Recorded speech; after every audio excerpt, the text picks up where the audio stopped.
Hello, I'm Clarence Horton. Thank you for joining us again for another historical moment in the story of Old Cabarrus County.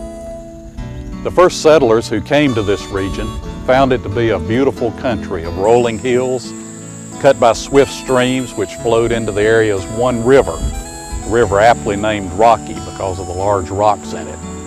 None of these streams were navigable, but all of them were strong enough to furnish currents which could power grist mills and sawmills necessary for the economy of those early times. Around those early mills grew up small communities. Usually there was a blacksmith shop, sometimes a post office, a general store at which farmers could trade their produce. They could spend the day there tending to their needs while they were waiting on the miller to grind out their crops of corn and of wheat. In the early 1800s, about 1810, a descendant of Elias Bost, a man named John Bost, built the first of the Bost mills along the Rocky River near its intersection with Hamby Branch off of Highway 200 in Cabarrus County. Mr. Bost was descended from Elias Bost, a Revolutionary War patriot and a man of great bravery and courage, who founded the family in this section of Cabarrus County. Mr. Elias Bost bought land along Rocky River, land on which his descendants still live to this day. The first mill that John Bost built in about 1810 was a great success.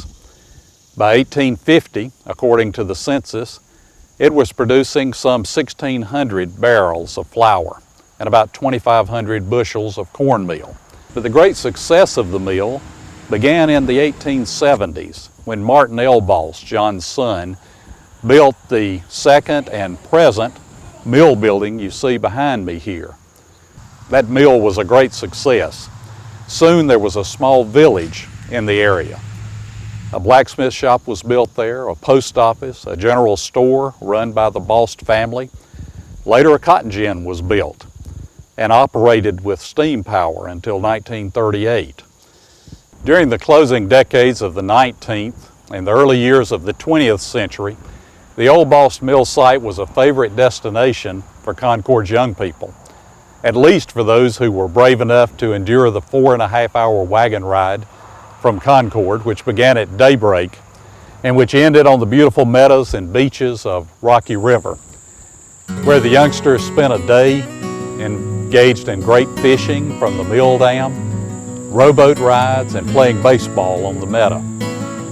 They all brought a picnic lunch, of course. Home-cooked chicken, hard-boiled eggs, homemade cakes and pies and breads. After an exhaustive day of picnicking, they piled into the wagons for the long trip home and enlivened that trip with perhaps a little courting and also by singing in harmony some of the favorite airs of that day. Unfortunately, catastrophic rains and flooding in 1908 destroyed or partially destroyed many of the old grist and sawmills in Cabarrus County. The Bost grist mill itself was lifted off its foundation and the structure partially destroyed. The Bost family elected to rebuild, however, as the mill had been profitable and served its community well for so many years. By 1913, they had rebuilt the mill structure itself and moved it far away from the river and from any future flooding. The mill continued to operate until about 1920, when profits began to dwindle. The old mill dam fell into disrepair and disuse in about 1926. By 1930, the mill had ceased operations. The old steam-powered cotton gin, however, continued to operate until about 1938, when it too was replaced by more modern technology. Fortunately, for those who want to study and relive those simpler times, Gene Bost, a direct descendant of the early pioneers, and his wife Brenda have labored to restore the old mill building and to open it to the public. You can now come to view the mill and its grounds, some of the outbuildings, on public tours which are regularly scheduled here.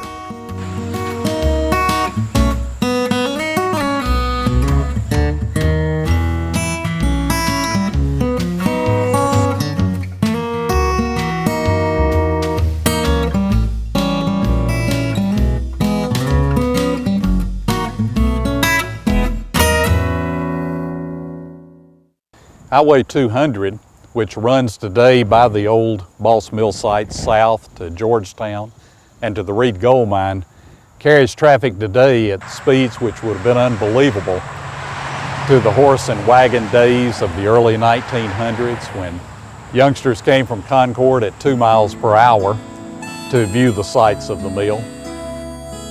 However, if you listen closely, during the lulls in the traffic, it's easy to imagine that you hear the sounds of tired youngsters headed home in a wagon bed, singing in harmony the airs of another day. Goodbye, my lover, goodbye, my old Kentucky home, and the always beautiful in the evening by the moonlight. Thank you for joining us here down by the river. We hope to see you again real soon.